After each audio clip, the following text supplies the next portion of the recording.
Die skepping. In die begin was daar niks. Die aarde was vormloos, donker en leeg. En God het gesê, laat daar lig wees. En daar was lig. God het dit gedoen deur net die woorde te sê. God het gesien dat dit goed is. Daarna het God die lig van die donker geskei. Hy het die lig dag genoem en die donker nag. En dit was aand en dit was oggend, die eerste dag. Op die tweede dag het God gesê, laat daar 'n spasie wees, wat die water van die aarde skei van die waters wat bokant die spasie is. God het hierdie spasie hemel genoem. En God het gesien dat dit goed is. Dit was aand en dit was oggend, die tweede dag. Op die derde dag het God gesê, laat die water onder die hemel op die aarde bymekaar kom, sodat daar ook droë grond sigbaar is. Die droë grond het God land genoem en die water het hy see genoem.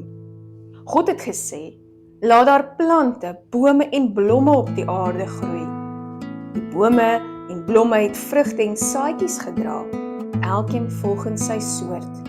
En God het gesien dat dit goed is. Op die vierde dag het God gesê, laat daar ligte in die hemelruim wees, wat die dag en die nag van mekaar skei. God het toe 2 groot ligte gemaak. Die een was die son en die ander een die maan. God het ook blink sterretjies in die naghemel gemaak, om saam met die maan in die nag te skyn. Hierna het God gesien dat dit goed is. Dit het aand geword en oggend, die vierde dag. Op die 5de dag het God gesê, laat daar visse en diere swem in die see, en voëls vlieg in die lug.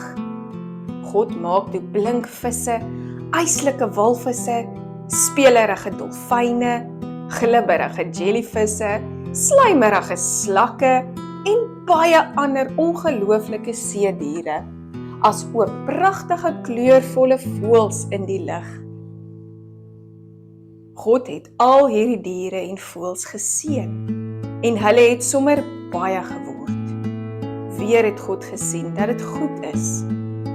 Op die 6de dag het God gesê, laat daar diere oral op die aarde wees.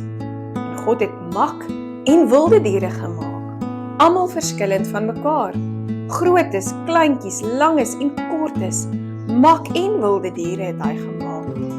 Van olifante tot kameelperde, stadige skilpaaie, tot die kleinste miertjies en nog baie meer.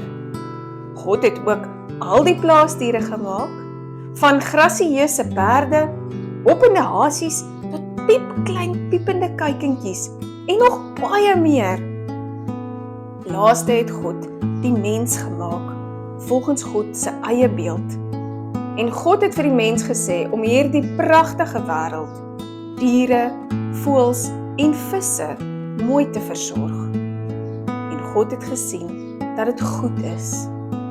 En dit was aand en dit was oggend, die 6de dag. Op die 7de dag was God baie bly oor alles wat hy gemaak het. En daarom het hy gerus. Hy het hierdie 'n spesiale rusdag gemaak, ook vir ons, sodat ons op hierdie dag kan rus en hom kan loof en eer vir alles wat hy vir ons gedoen het.